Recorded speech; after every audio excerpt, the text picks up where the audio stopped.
So it is now 6 o'clock and we'll call the May 2026 Oak Colony Planning Council monthly council meeting to order. We'll start with the accessibility statement. This meeting is accessible to people with disabilities. Microphones or telephones will be used by all speakers. Large print materials are available upon advance request. If you would like either of these accommodations, please contact Mary Waldron at 508-583-1833.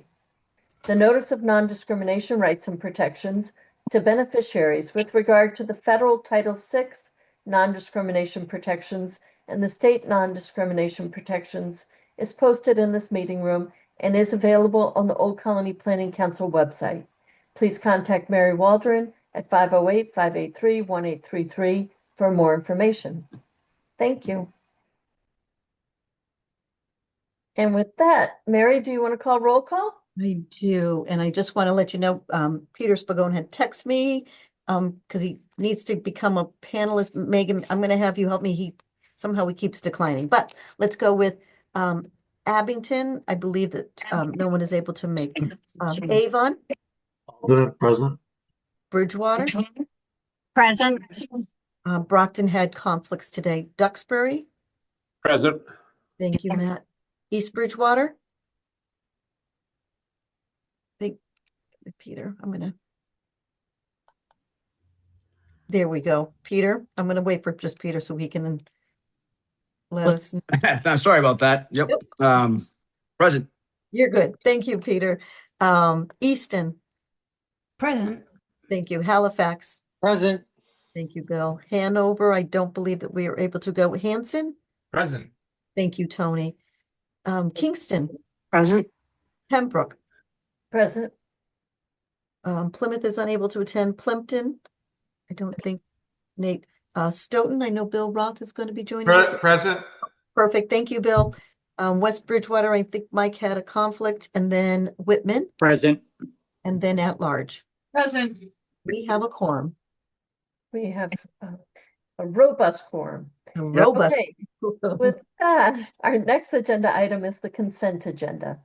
We have the April 2026 meeting minutes, the draft 2026 Coordinated Human Services Transportation Plan, the draft FFY 2027 Unified Planning Work Program, the Bike Month Proclamation, and the Older Americans Month Proclamation. These were all sent in our packets. Does anyone have any questions about any item on the consent agenda that we should pull aside?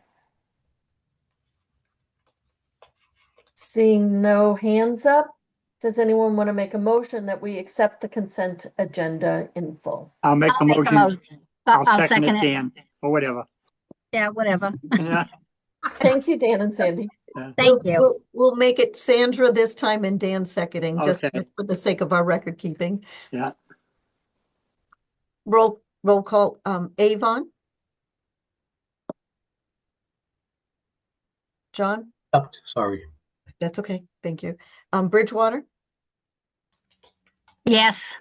Duxbury. Yes. Bridgewater. Easton. Accept. Halifax. Accept. Hanson. Accept. Kingston. Accept. Pembroke. Except, Stoughton. Accept. Whitman. Accept. And at large. Accept. Thank you. okay, and now we are moving right along to our Finance Audit Committee meeting report with Christine Joy and Brenda Robinson. Brenda, do you want me to start? Yes, why don't you, Christine? Okay, all right. I will report that we are in excellent financial standing, and once again, our expenses are under what would be projected. So we are doing well, and we reviewed the finances thoroughly yesterday, and the budget as well, which will be an upcoming item. So with that, I'll turn it over to Sandy, but or I'm sorry, Brenda. But I will let you know that that we did approve the financials and would appreciate if the full council would do the same. Thank you. Hey, Brenda? Is Brenda on?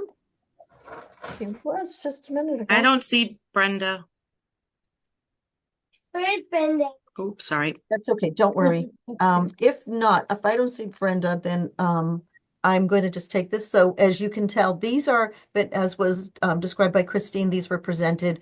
We give you a condensed OCPC and OCPC ROM finances at a glance. All of the details were in your packet as well as they were reviewed at Finance Committee. You know, the monthly payroll approximately is 179,000. Monthly indirect AP is at 91,124. That's the combined OCPC and ROM for a total of 210,124. As noted, you will see the red brackets, and inside that there's a blue bracket, which we'll go over. But you can see these totals here in terms of what are in the accounts. I'm not going to read through them because you have them already. These are, as you note here, these are the fiscal reserves as of April 30th. So these are pretty up to date in terms of what we have in the account. Those blue bracket ones, those are restricted accounts. Some grants we get all at once and we need to temper them throughout the year. In the sense of DLTA grant, that's over a calendar year, not a state fiscal year. And of course, we have some federally fiscal years. But the efficiency and regionalization grant, and you can see the remaining amount as well. And then there's a volunteer transportation. Again, that's restricted and earmarked for volunteer transportation only. The OPEB contributions, that is one that we have continued to make. And then the Rockland Trust Custody account.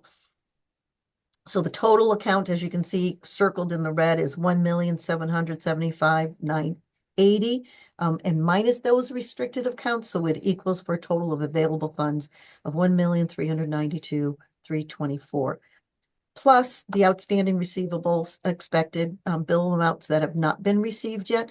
That's a pretty hefty number, but a lot of that is attributed to the Area Agency on Aging and how the funding comes and flows.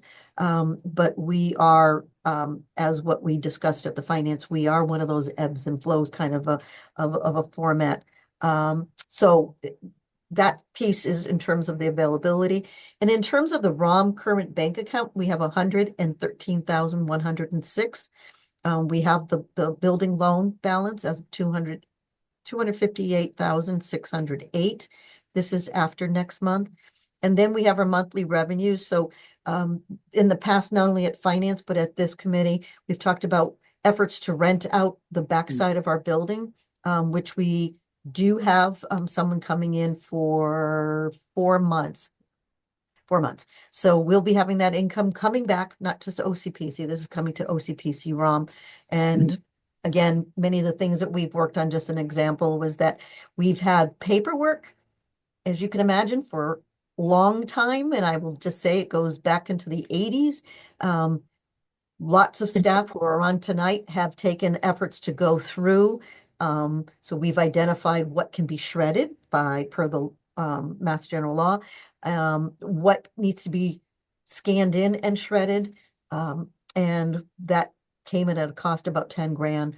In the end, we'll keep our records. They'll be in the cloud. They will be backed up. And just a big shout out to all the staff, including Megan, who was helping with Sean Noel in identifying that. So we now have an empty, clean back room, actively rented.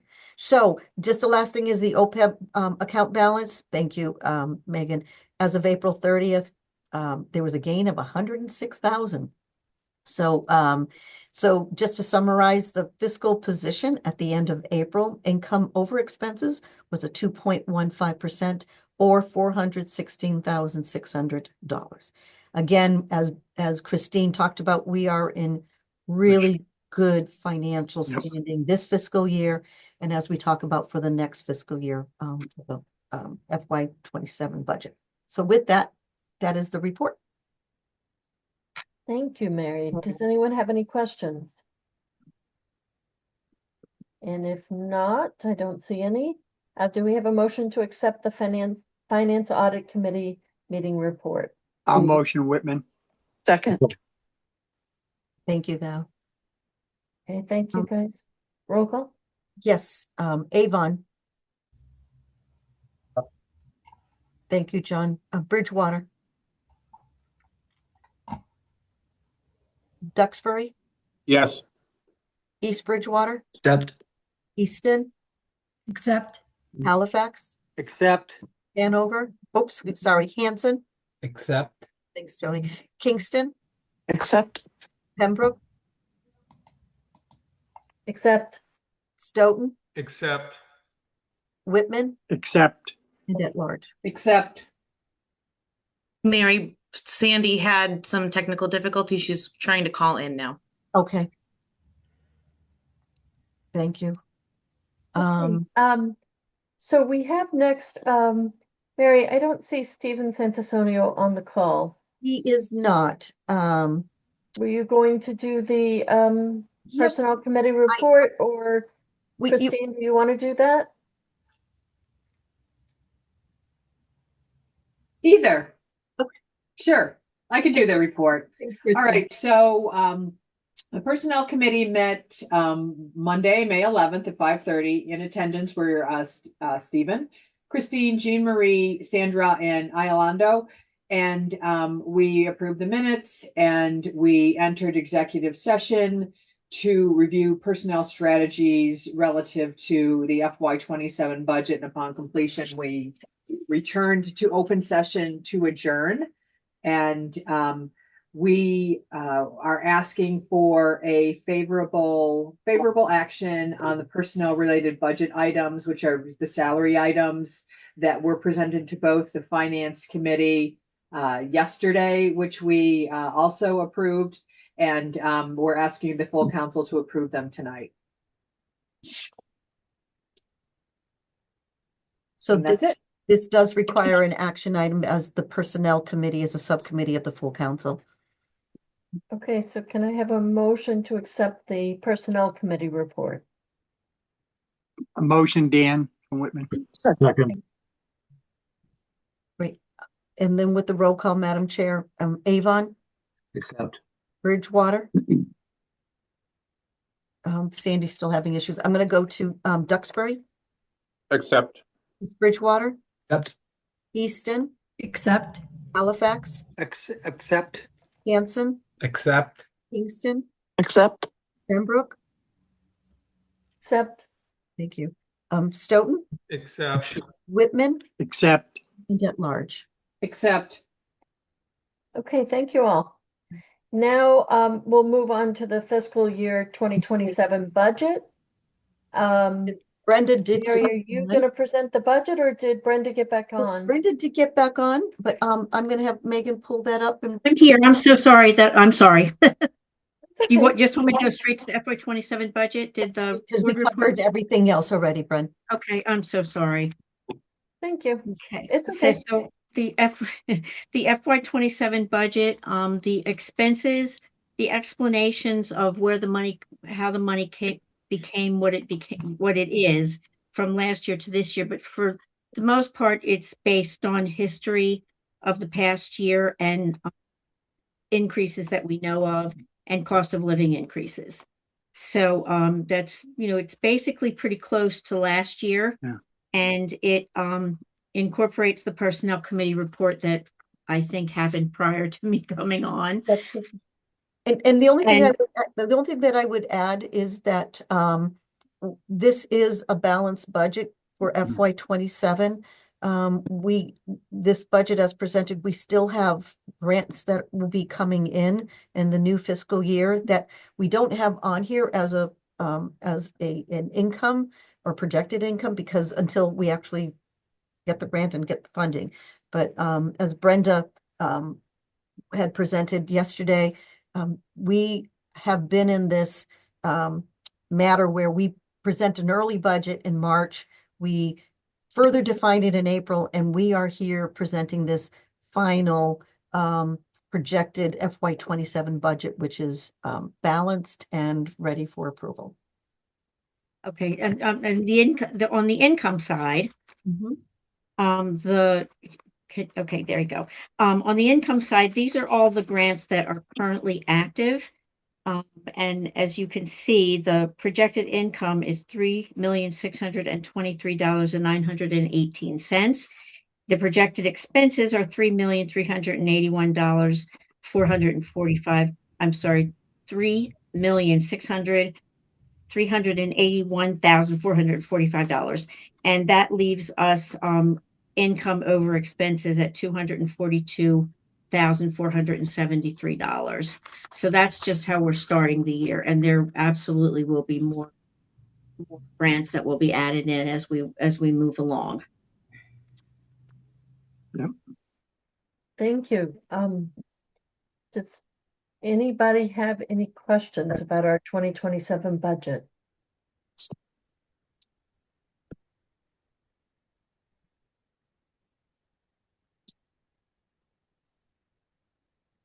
Okay, can we get a motion to approve the fiscal 2027 budget?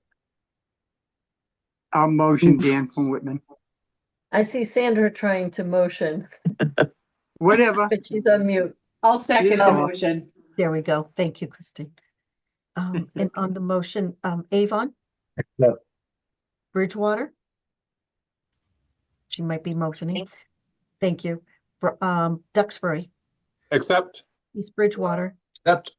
Easton, Accept. Halifax, Accept. Hanson, Accept. Kingston, Accept. Pembroke, Except, Stoughton, Accept. Whitman, Accept. and at large. Accept. thank you. Thank you, everybody.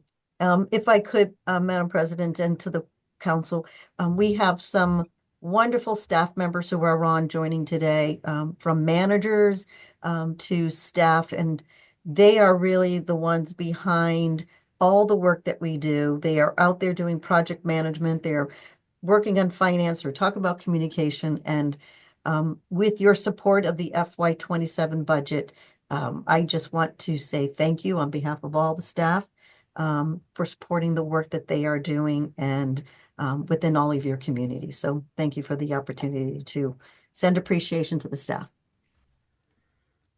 Thank you, Mary, and thank you to all the staff. With that said, we're going to move on to the May OCPC staff report, introduced by Mary. Thank you. Again, the staff reports are in your packet. They're becoming longer and longer all the time. If we can just hold tight just on the administration for right now. It crosses over, so we're the managers of the, thank you very much, Megan. OCPC manages the building, but one of the things that we were able to do is, in fact, to do some energy. We had an energy audit finally after 6 years, and there were some improvements that have been made. And I just want to those were things that will be helping and keeping this building efficient. And we are in the process of continuing getting solar on our roof, and that will further make make the Thomas Edison building efficient. Megan, can you just go back to the staff report for me, if you don't mind? Thank you. We talked about the new tenant. Her website is now much faster and cleaner. I want to just give shout out to Megan and to Andrew working together with managers. We talked about the shredding. Matt Dyer, who will be doing a presentation today, he will be leaving and going to Whitman. I communicated with all of you before, and then there's just some things in attending. We met with the new town administrator in the town of Easton. But one of the things that happened just about 2 o'clock today in the afternoon, John Fay, along with Paul DiGiuseppe, myself, and Paul Omano. This is the Tech Hub, that application we had all put together probably about 6 months ago. There was a great roundtable discussion, businesses, the town, the schools, students, and then resources sitting around the table. I was so happy to be part of the discussion.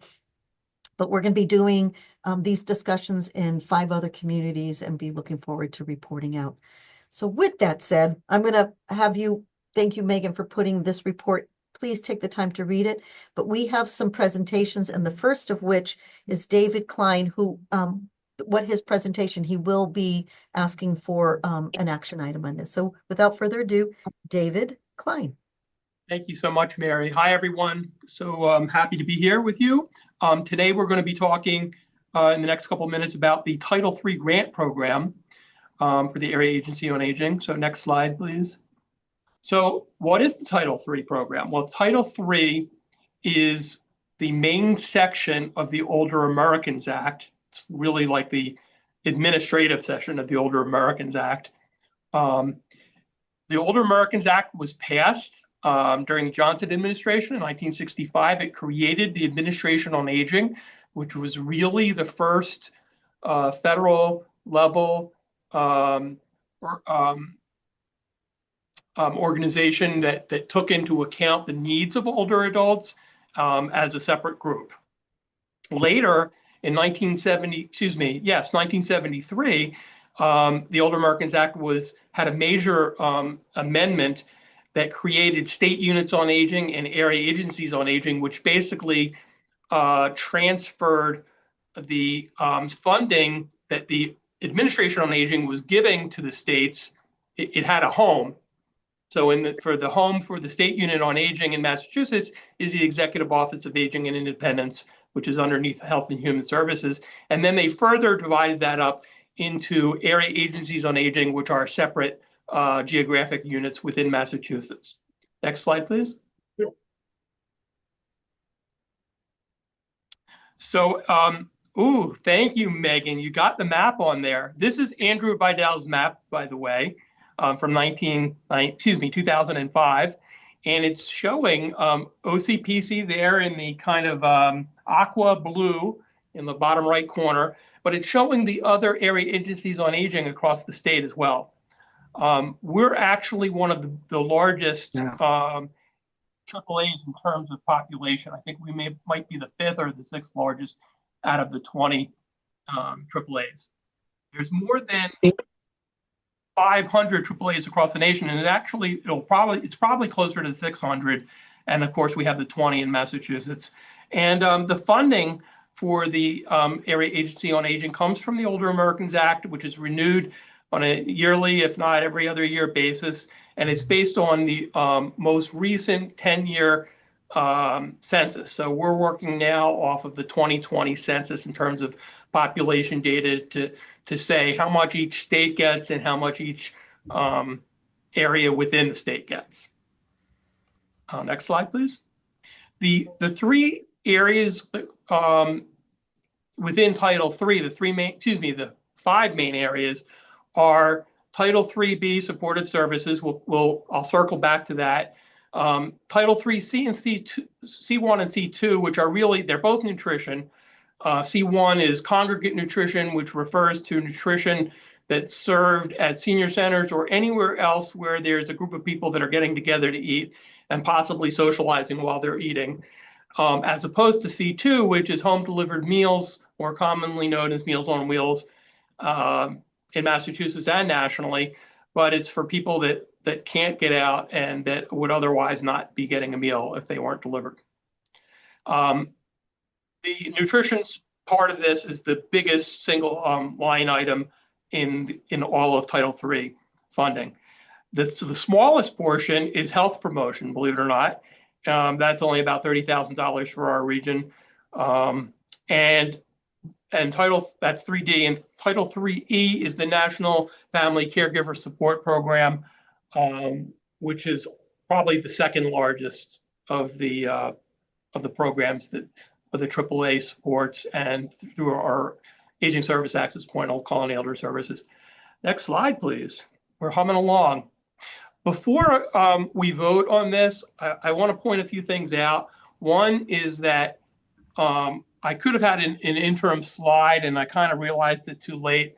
I took it for granted that everybody's just going to accept that we're presenting these numbers here. But what's really happening is every 2 years we have a request for proposal, And these grantees and others that are newer grantees, potential newer grantees, have an opportunity to propose programs that we then agreed upon last year. So for FFY 2026, which we're still in, all of these programs were already approved. And for FFY 27, they filled out a much more streamlined application. We actually call it a reapplication, and it's only about a page and a half of information. And as long as they're not changing the focus of their program, it's pro forma that we're agreeing to fund them again, as long as we get the funding from the state government through the Older Americans Act. So that's where these numbers are coming from. They're basically the numbers for the ending numbers for this year.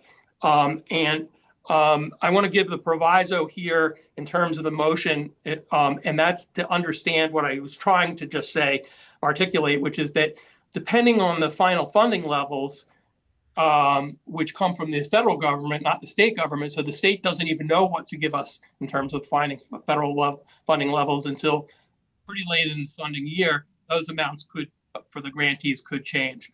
But by and large, year in and year out, we've been able to make it work, and we're proud to say that. And so with the understanding that some of those amounts could change, I'm hoping that, feel free to ask questions ahead of time, but I'm hoping that somebody will make a motion to approve that slate. And also, Megan, if you could go back to it one more time, I want to point out one other point, that if you look to the right where it says the location of where the funding is going to, in some cases, it'll give a city or a town, but it's saying regional. That's because, for example, people can come from other regions to one of the COAs or one of the organizations that happens to be in Brockton. And if we go to the middle one, the Duxbury COA, Elder Mental Health Interns, it specifically says multiple towns, and it's a little bit cut off, you can't see it, but there are 6 towns that are receiving interns in the coming year in FFY 27. The 6 towns are 6 municipalities. One is Brockton, Duxbury, Halifax, which is brand new, Pembroke, which is brand new, Plymouth, and Rockland. So 4 out of the 6 are returning grantees for this program, and 2 of the towns are getting grantees, interns for the first time.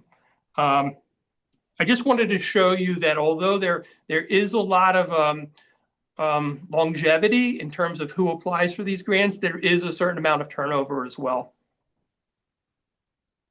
Does anybody have any questions about any of this? Oh, and I guess I should point out that the middle section where it says Old Colony Elder Services, and then it says 3B, 3C, 3D, and 3E, that's why we were giving that explanation from 2 minutes ago of what the 3C is. That 3C is the nutrition. The 3D, which is only about the 30,000, is the healthy living or health promotion. And the 3E is the family caregiving support. Everything else on here is 3B that we're actually voting on.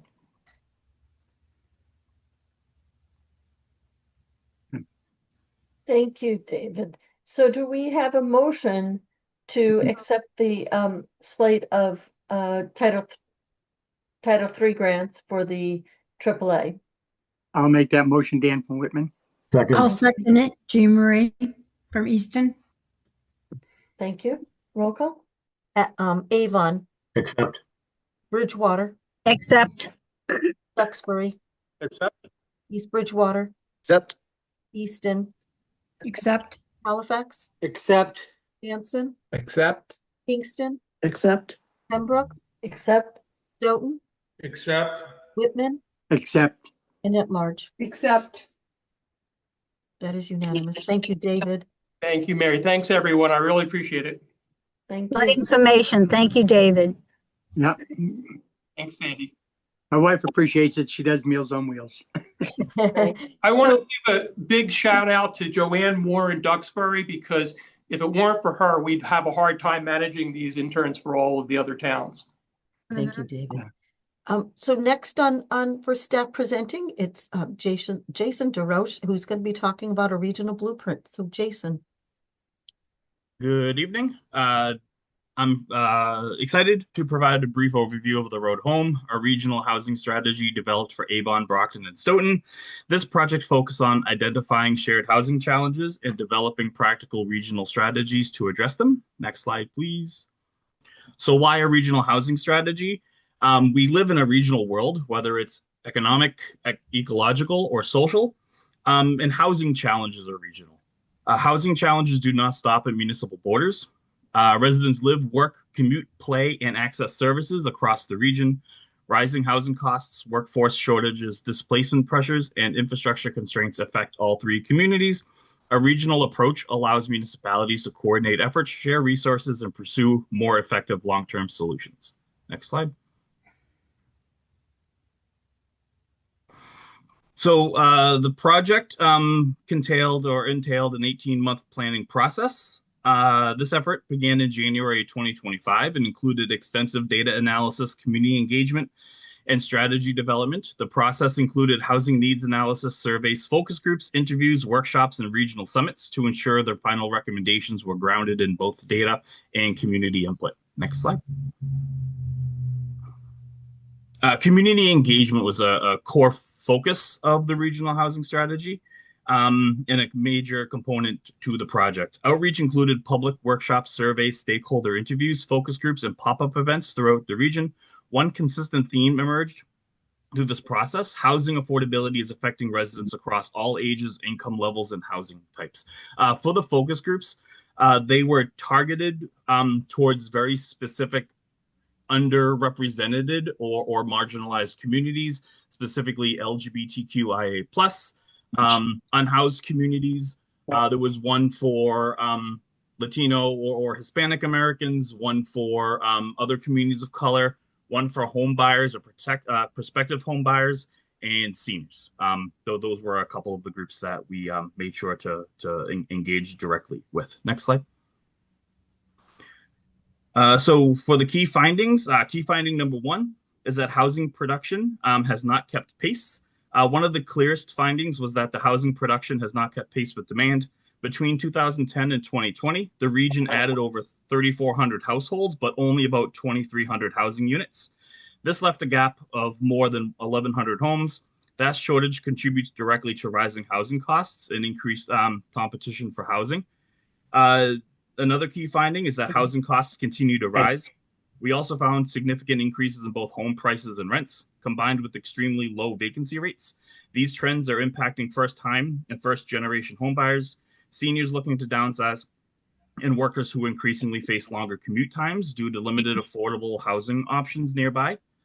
And for affordable housing, when I talk about affordable housing, it's sort of big A affordable housing. It's sort of looking at everyone. So whether you're a low-income tenant who's looking for subsidized housing or someone who can afford market rate, everyone needs an affordable place to live. And so affordability is sort of discussed in the broadest terms here. And then key finding number three is that the region is changing. The region is also becoming more diverse and older. Household needs are changing, and there is a growing demand for a wider variety and range of housing options and typologies, including smaller homes, accessible units, multifamily housing, and housing that supports aging in place. Next slide, please. The strategy focuses on several core priorities: increasing housing supply within context-sensitive ways, expanding housing choice, preserving affordability, advancing fair housing, supporting aging populations, and strengthening regional coordination among municipalities and partners. The one sort of key takeaway here is that first one: expanding housing supply within context-sensitive ways. Brockton and Stoughton and Avon are very sort of context-sensitive communities, and so we're not proposing one-size-fits-all approaches to housing production or preservation. It's really about providing the housing that best supports community needs, but also can be done in a way that's respectful to current community character and infrastructure constraints. Next slide.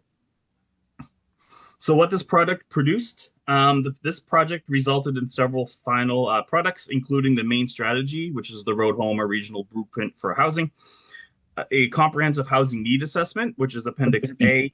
Appendix B is an assessment of fair housing, a strategies toolkit, which is Appendix C, and a regional implementation framework intended to guide future action, which is a 10-year action plan. Essentially, think of it as 2025 to 2035, but there's also a second planning horizon of 2035 to 2050 to make sure that this plan can be sort of can evolve and be flexible over a longer time period. Next slide, please. Moving forward, the regional housing strategy provides a shared vision and technical foundation for future housing efforts across the region. The intent is not for every community to pursue every strategy, but rather to provide a flexible menu of options that communities can adapt over time. The regional housing strategy implementation plan consists of 6 goals supported by 62 strategies. I removed one this afternoon. So it's a very robust action plan and is intended to serve as a roadmap for individual communities to sort of move forward with their housing goals and housing priorities, or on a regional scale. Next slide. We'll be officially releasing the report at a regional partnership breakfast being held on June 9th at Thorny Lee in Brockton. We encourage continued collaboration and participation as implementation efforts move forward for the regional housing strategy. Megan will be putting the RSVP link in the chat for anyone who's interested in attending that report release, and I promise a good breakfast will be provided. All that I ask is that people fill out the RSVP form if you are intending to attend, just so I can keep track of ordering food and making sure we have enough seats for everyone. Jason, next slide. What's the due date for RSVPs? Essentially, it's June 4th, but if people can RSVP before that, it's easier for coordination purposes. So thank you. I'm happy to answer any questions that you might have. What was that date on the meeting again? June 9th at 9 a.m. Okay, Tuesday, June 9th. June 9th. We'll resend out to all the delegates and alternates the invitation with the RSVP after this meeting. Yeah, I might have a doctor appointment. Okay. Mary, this is Bill. Go ahead, Bill. I wanted to thank Jason. It's a long process. I actually was doubling doing my housing production plan, so it was a good synergy that OCPC did while we were doing it. And it was a good collaboration with 3 distinctly different communities. When it was brought to us, we were like, really? And, it turns out it worked out really well. So Jason, good job. He really did do a great job, Bill. And, but it's also with, as you said, with the housing production plan you were doing in Stoughton. I was participating in the first meeting in Stoughton, and it was a great turnout and really great questions. So housing is not necessarily a 4-letter word, right? It really is important. And that was all the more when I saw Jason's title of the project. I really kind of hit home. And, as we're looking at people who are leaving the area, we want to make sure that we find ways to keep people here. So Thank you, Bill, for your efforts as well.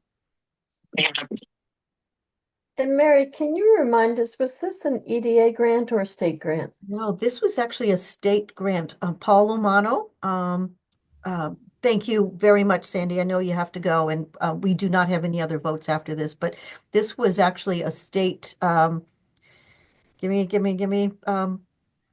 Efficiency regionalization grant provided by DOR. Thank you. So it's a special categories, only certain people can apply for it. And this is, as we were bringing Jason on, Jason has a depth of housing knowledge and bringing the folks together to have that sometimes hard dialogue, but it's an important dialogue, as he said. So those fundings, the efficiency funding, I believe, is not going to be available next year. No, they don't have it available for this coming grant. Right.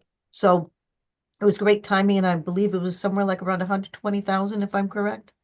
It just short of it was just under 125,000. Yeah, right. So thank you very much, but that was a good question. We do not need a vote on this. And then, Lori, did you want to, I know, actually, and before we go to this, just some thank yous also to staff. I know Rhiannon Dugan was part of the project along with Mackenzie. and assisting Jason with doing the outreach and working with the community. So again, another great project under the leadership of Lori Muncy. So Lori? So real quick, Alyssa also did a lot of And Alyssa. supported me a lot with this particular project. I want to make sure she gets a shout out. Perfect. Nope, I appreciate that. Thank you, Jason. Lori? Hi, Rhiannon's holding a project with Serped regarding farmland protection. And unfortunately, we don't have a lot of buy-in from our communities. We have 3 RSVPs and Serped has like 100 plus.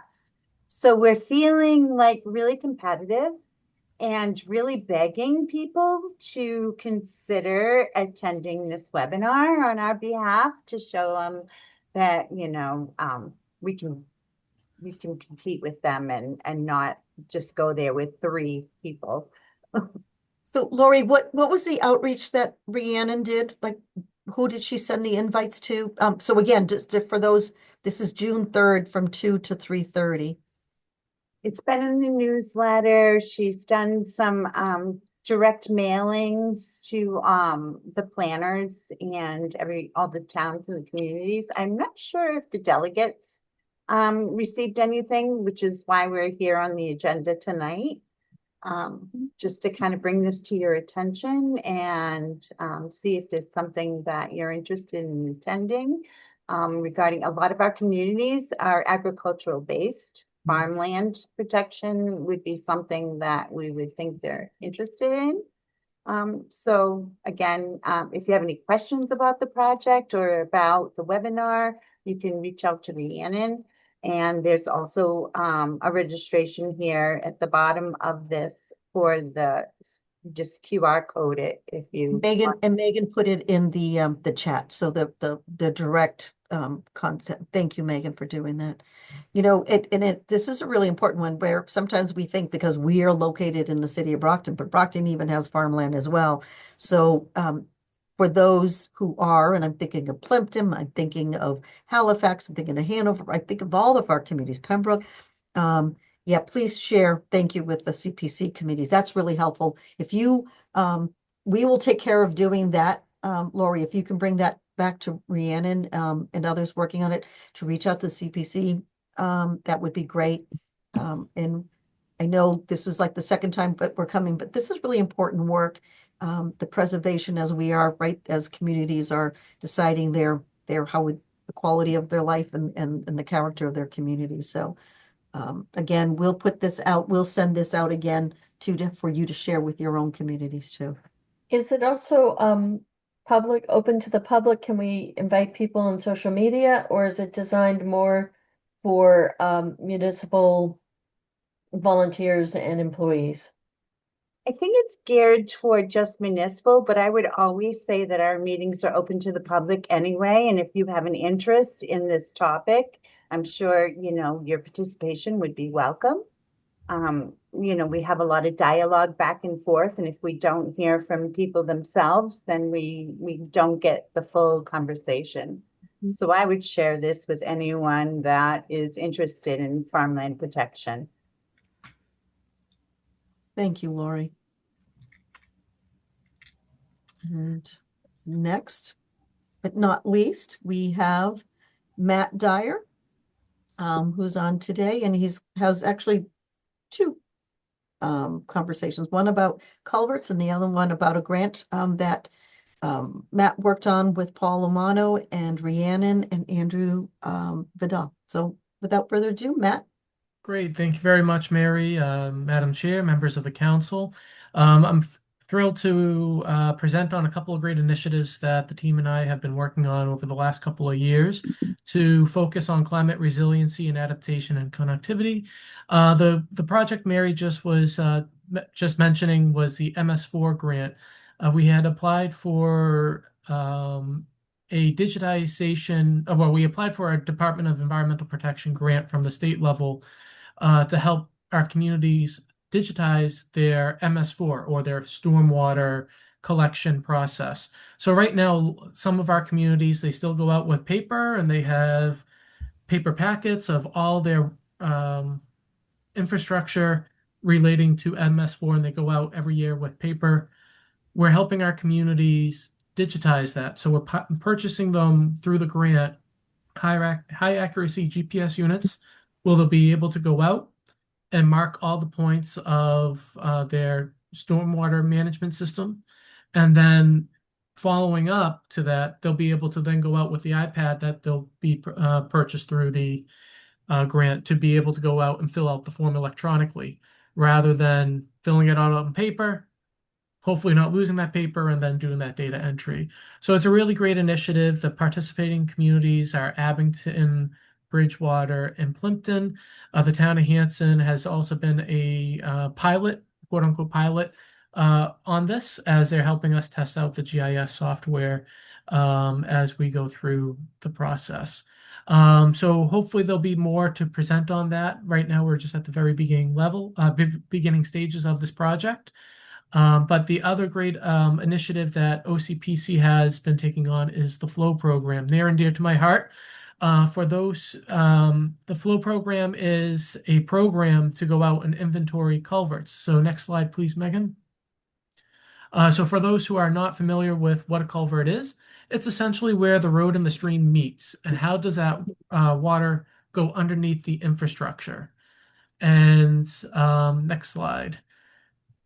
And culverts have been around for quite some time. They've been around since the mid-1800s. And this is a little excerpt from a manual for highway surveyors of how to build roads and maintain roads in the 1800s. And this was a little funny excerpt from the book about culverts.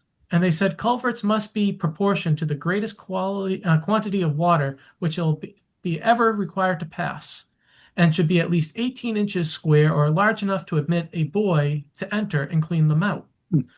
And there's so many things wrong with this besides finding a boy from the neighborhood and stuffing them in the culvert, but also the amount of water that these culverts see now are significantly different from the 1850s. So remember, in the 1850s, it was the start of the Industrial Revolution, and we started burning fossil fuels that contributed to climate change. Next slide, please. And now we're really starting to see these effects of climate change in 2020, of how frequent the storms are and how much more precipitation we're getting. So just 100 years ago in the 1920s, a 10-year storm would happen 10 times per century. But that same storm that we're seeing, or that we know of as the 10-year storm, is now happening 20 times per century. So it's doubling. And next slide. And it's just not the frequency of the storms changing, but it's also the precipitation rates. So 100 years ago in the 1920s, we were seeing these 10-year storms drop about 1.5 inches of precipitation per hour. Now we're seeing that storm now drop 2.2 inches of water per hour. And a lot of folks go, Matt, don't worry about it. It's only 0.7 inches of rain. Don't worry about it. You'll be fine, kid. But you have to think about the whole system, of course. And as planners, that's what we do. Next slide. So if you look at an acre of land during a 10-year storm, 1.5 inches of rain for 1 hour will produce about 40,000 gallons of water. Now, today in 2020, that same storm, same acre of land, the precipitation rate is different. That 0.7 inches of rain now transforms to nearly 60,000 gallons of water. Next slide, please. That's a difference of 19,000 gallons of water, enough to fill a training pool for the Olympics. And now you have to kind of think about the whole system, not just an acre of land. But now you have to think about how is nature designed? And when it rains, all that precipitation in the natural world will flow to the rivers and streams and wetlands. But what happens when it interacts with our own infrastructure? Next slide, please. If these culverts are designed for the 1850s, which some of them in our region are, they're going to wash out the road, causing huge headaches on so many different levels. Next slide, please. It's going to be costly for the community. Right now, when our communities don't have a nickel to spare never mind millions of dollars to repair this culvert. It's going to cause a quality of life kind of issue, as it's going to cause major detours. So your quick 5-10 minute trip to Dunkin' Donuts is now going to turn into a half hour because you have to go down so many other roads to get to your initial point. And sometimes really prolonged road closures that will cause economic impacts, not just for Dunkin' Donuts, but for all of the other businesses in your area. So think about like Route 53, 139, Route 44. Imagine if for a prolonged amount of time, those roads had to close just for a small segment because the culvert was undersized. How much frustration will be passed on, not to the drivers, but to the residents that will have to deal with that traffic. Next slide, please. And it's not just also a quality of life issue. Me being the big environmentalist I am, it's also an ecological impact. So when culverts are poorly designed, not when they're poorly designed and they're perched, meaning that they're outside of the ground or they're undersized or they're blocked, the adronomous fish, how many here are on the call, went and saw the herring run this spring? Anyone? No one saw the herring? Okay, well, that's okay. But basically, the adronomous fish, they live out in the ocean, they swim upstream, and they spawn upstream, and they go back out to the ocean.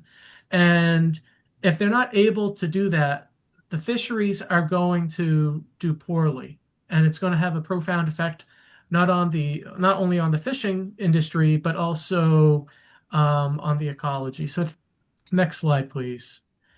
So this is what I mean by a culvert that might be perched. It's a pipe that's just kind of sticking out of the ground, passing the water from upstream.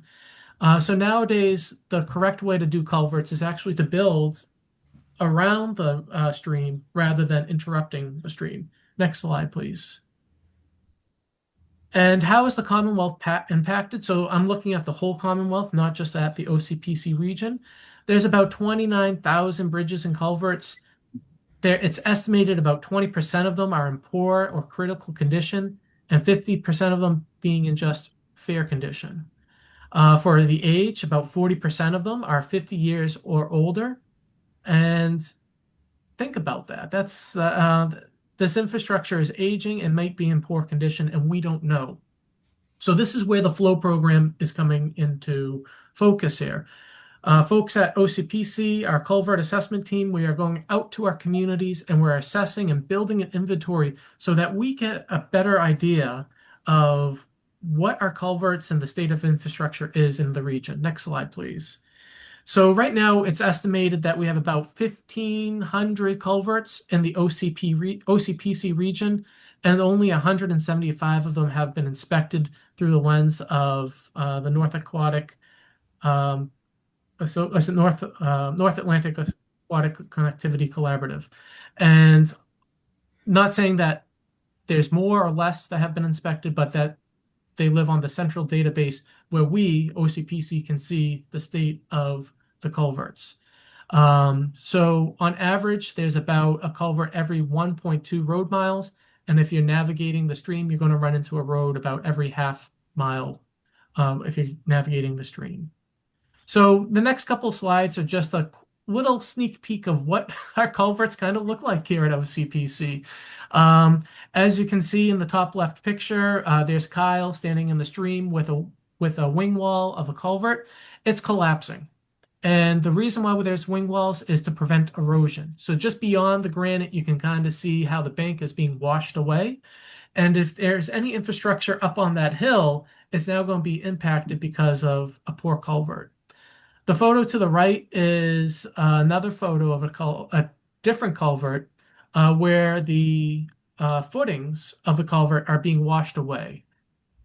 And if you don't have a good footing, what's going to happen to the infrastructure above, right? And the bottom left is just the same photo of that culvert we were just talking about, but just kind of zoomed out. Next slide. And then a culvert being perched. Here's a good example of it. There's no way that a little fish is going to swim upstream to hop into that the barrel. Next slide. And then just from a view from above, our drone program was out while we were assessing culverts, and this is just a nice aerial photo of our of our staff waders in the water and doing culvert assessments. Next slide. And then, of course, the action shot for filling out the form. Most important part of the collection. And next slide. And lastly, I just want to say that OCPC has been a leader in this as we've hosted training opportunities, not just for other regional planning agencies, but also for the state's Fish and Game Department, as well as engineers. So they come to us to kind of get trained when we do have these opportunities. So this was us out during a training opportunity on a cold November morning doing tidal influence training. And next slide. If you have any questions, I'm happy to take them now. If not, feel free to reach out to me through email or through a quick phone call. With that, Mary, I'll hand it back to you. Nope, thanks, Matt. And the good news is that Matt is leaving to go to the town of Whitman. He has trained staff, and we will have a new contact for the culvert program. So thank you, Matt, for your presentation. I know that we're running a little bit tight on time. The one thing I did want to be able to tell, Megan put it in the chat, is that we have a little going away for Matt as he goes over the border to the town of Whitman on June 16th at noon. We don't typically do this, but Matt has also been a council member, and to welcome all of the council members to come and grab lunch and say goodbye to Matt. So that's June 16th at noon. And with that, we do not have any other presentations tonight, other than the June 24th annual meeting. Thank you, Megan, for pulling that up. An MPO meeting.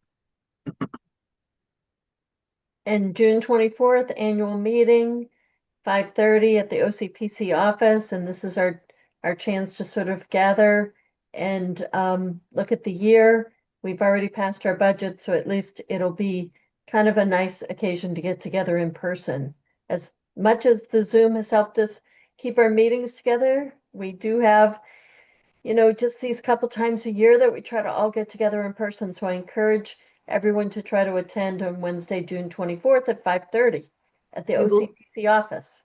We will still have a Zoom option for those that may have a tight timeline, but yes, thank you, Becky. We really would love to see you in person and see all the staff in action. So thank you. And with that, we do not have any other matters. So, Mary, I have a question for you. Sure, Dan. Yeah. On Tuesday, June 16th at 10 o'clock, we have an MPO meeting. Yeah. So if I want, I can come to the office. You most certainly can. MPO and be there. Yeah, that would be lovely, Dan. All right, I'll give it a shot. Great. Thank Thank you. Okay. And with that, does anyone want to make a motion to adjourn? A motion to adjourn. Dan from Whitman. Thanks, Dan. Do we have a second? Who was that? Bill Smith. Thank you, Bill. All right. Good night. We'll see you all next month, either in person or on Zoom. Thank you, everybody. Have a good night. Thank you, everyone. Bye.